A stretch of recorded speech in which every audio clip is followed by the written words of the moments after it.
Hello and welcome to Wingin It. So in this video I'll be showcasing some gameplay from a recent tournament game I played where my opponent builds up a really strong grassland engine, but I'm able to use that to my advantage and really make the most of all the free resources that they were giving me throughout this game. So you'll see already in the tray there's the Eastern Phoebe, and my opponent's going first, so I know they're going to be taking that. And I can kind of already plan sort of my starting hand and my first few turns based on that. So the Grackle's a really nice choice, and the Red Start, such a strong bird, working well with my Viticulturist bonus card as well. But you'll see already my opponent straight away goes to the Phoebe, which kind of signals to me, get this Grackle down. I won't need to worry about food. You'll see I have kept the cherry, so as soon as I get that free worm that I know is going to come from the Phoebe, I can get that down at some point. But yeah, really just want to focus on getting some eggs down and then cycling through cards because my opponent's going to be giving me food. And you'll see they also played the Osprey, so that's another one of these birds that's going to give me free food. In this instance it'll be giving me free fish, so yeah, really to me that signals I'm going to be getting some free food this round. So really I can just focus on trying to go through the deck and draw some cards, and you'll see already I've got a really nice pink power bird in the yellow build Cuckoo. So this is one of those birds where as soon as I get that down, every time my opponent lays eggs I'm going to get a free egg.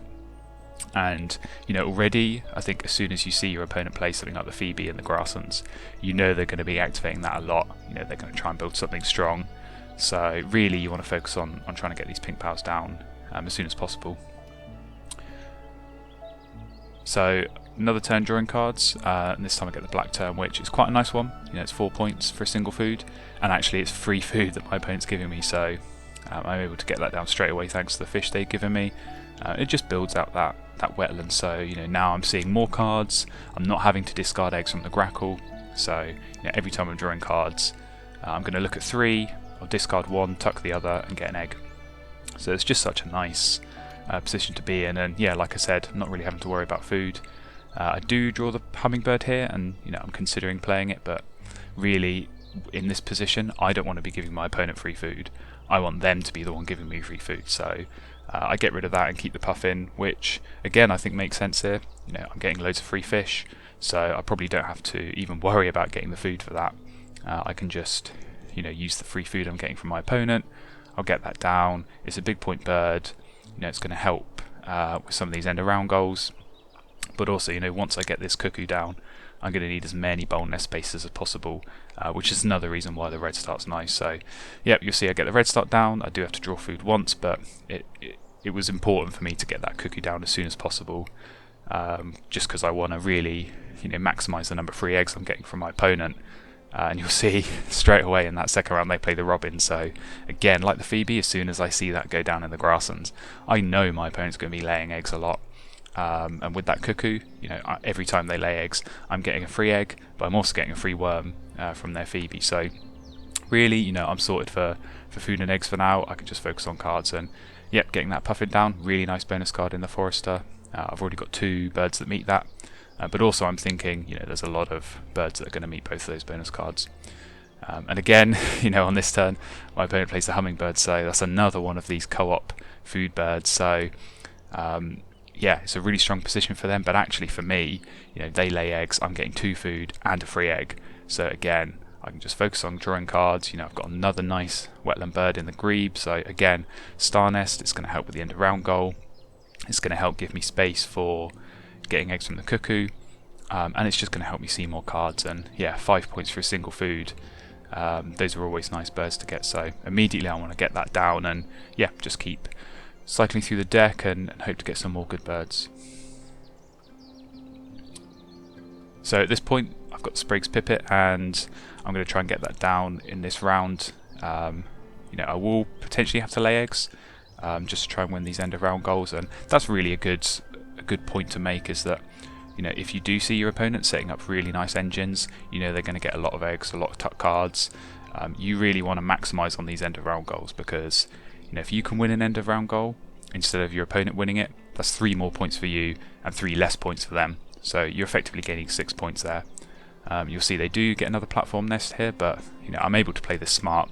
I can get 3 eggs down, and if they're going to lay eggs to try and tie this, I'm going to get a free one from the cuckoo, which is going straight on that Clark's grebe. So I put them in the position of, whatever you do, I'm going to win this end of round goal and take those 5 points.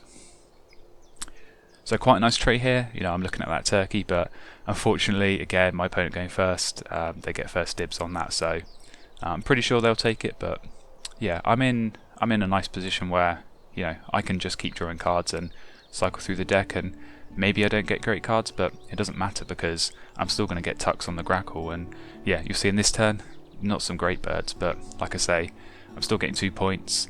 And maybe next turn I draw some really nice birds, and at least now I've got a couple that if I need to discard or I need to tuck them, then it's not a big deal. I can still try and do that. So just a point on the bonus card I did get from the Pipit, Nest Box Builder, again really nice one. I've already got 3 from the star nests, and again with the other 2, there's so many birds that come to mind that meet all 3 of these bonus cards. So with the number of cards I'm seeing per turn and the number of turns I know I'm going to be spending drawing cards, I can almost guarantee to pick up at least 1 or 2 birds that are going to meet all of these bonus cards. A good example of that being the tree swallow I just picked up, so that's going to help me the Nest Box Builder, but also the Viticulturalist, while also helping for this end of round goal, and also getting me more tuck cards for every time I draw cards. So really strong option there, and also the Magpie is one I'm looking at just as a sort of defense mechanism against their Harrier. So if they are going to keep activating that and getting tuck cards, I'm at least going to be getting food, and if I can get 3 food a turn from my opponent every time they lay eggs, which is going to be a lot of times, that's just such a strong position. And if I can avoid going to the bird feeder, it's more turns playing big point birds, more turns cycling through the deck and getting tuck cards. So really strong position for me at this point. So with a couple of turns left in this end of round, I am ahead in the end of round goal, and I'm able to get the cherry from my opponent, which is really nice. So I can get this tree swallow down, and like I said before, it's going to help with those bonus cards. It helps with this end of round goal, but also it's going to help me get more tucks. I know I'm going to be drawing cards at least 2 or 3 more times, so that's more cards to cycle through, more points I'm getting from the tuck cards. And the little sneak peek of my score there, 62 points before the end of round 3. It's such a strong position, and normally you only get that from playing loads of big point birds or laying loads of eggs. I've not had to do that this game. I've played a couple of big point birds, I've got some nice bonus cards, but really I've just been drawing through the deck, cycling through until I get the birds I want. And I haven't had to worry about laying eggs. I'm getting plenty from the cuckoo and from the grackle, and I haven't had to worry about getting food because my opponent's been giving me 2 food every turn they lay eggs, and they've been laying eggs for most of this game. So it's been really nice for me.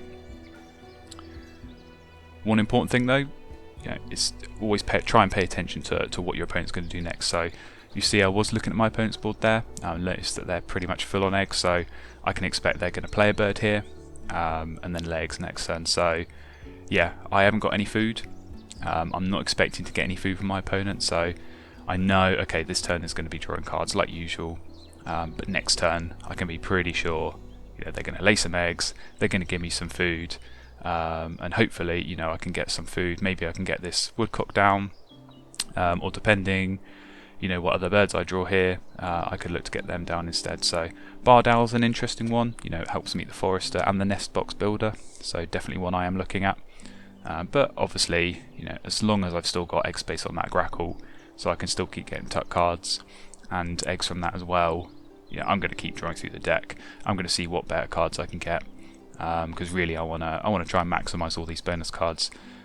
And I do get a couple of nice ones here. So you see the red cockaded woodpecker is exactly the bird I was talking about earlier. It's going to meet all 3 bonus cards, and again another one in the tray in the pelleted woodpecker.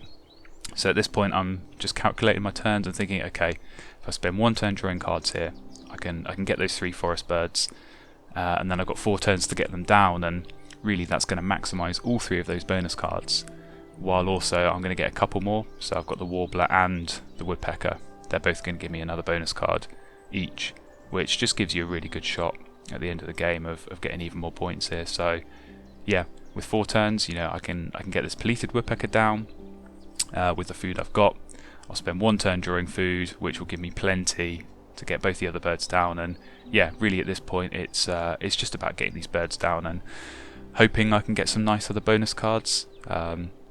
You know, I'm expecting some free food, but I think certainly late game, when your opponent has got these cooperative powers, the ones that give you free food, you know, you can expect those to stop at some point. So I think it's an important point to make that you shouldn't get over reliant on those co-op powers, just because, you know, at some point my opponent is probably just going to focus on laying eggs rather than playing more birds. So, you know, they might not necessarily give me the free food, and if I force myself into a position of needing that free food and not being able to access it myself, then I'm going to stall really quickly, because, you know, my only point scoring potential at this point is playing those birds. You know, I only get 3 from laying eggs, I only get 3 from drawing cards. I really want to be maxing out these bonus cards, and yeah, hoping that I can get some more nice bonus cards when I play those birds.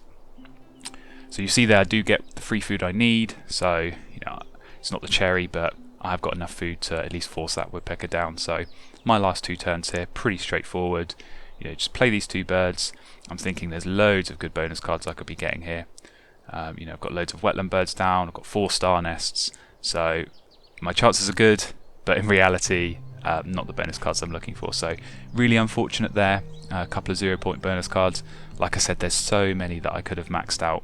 You know, I've got a couple of grassland birds down. You know, I've got loads of fishery manager birds, loads of wetland birds. Those 4 star nests are really going to help. So yeah, it's frustrating, but you know, I've still got another chance here with this woodpecker, and yeah, the warbler, even on its own without that bonus card, it's still helping max out that forester bonus, so it's still a nice bird to play. So like I said, it's a shame to miss out on that previous bonus card, but I know I've still got another shot here playing the woodpecker, so I'm just, you know, crossing my fingers, praying to the Wingspan gods, and unfortunately it's another dud, another 0 points there. So really I felt quite unfortunate there, and I was sweating a bit, because, you know, it's nice to max out those bonus cards, but I felt like I was relying on getting at least something from those last 2. But you'll see as the score's counting up, I'm in quite a strong position, you know, from the start there. 50 points from birds, and you know, so many bonus card points as well. 22 there is huge. I was able to make a lead from the end of round goals as well, so, you know, I know my opponent's got loads of eggs and tuck cards coming, but I've got some good tuck cards myself, and yeah, in the end do manage to just hold on for the 5-point win there. And you know, my opponent 103 is a very strong score, and you know, they were able to do that thanks to their engine. But I think really I was able to, you know, anticipate the kind of free food and free eggs that I'm getting, and yeah, really maximise the potential with those pink powers as well. So yeah, hopefully you found that a useful demonstration of how to, you know, make the most out of your opponent's engine when they do have these cooperative birds. If you're able to get some pink powers down yourself, you know, even if your opponent is able to build up a really strong engine like this, you can still find a way of, you know, using it to your advantage. So yeah, hopefully you enjoyed this video, and I'll see you in the next one.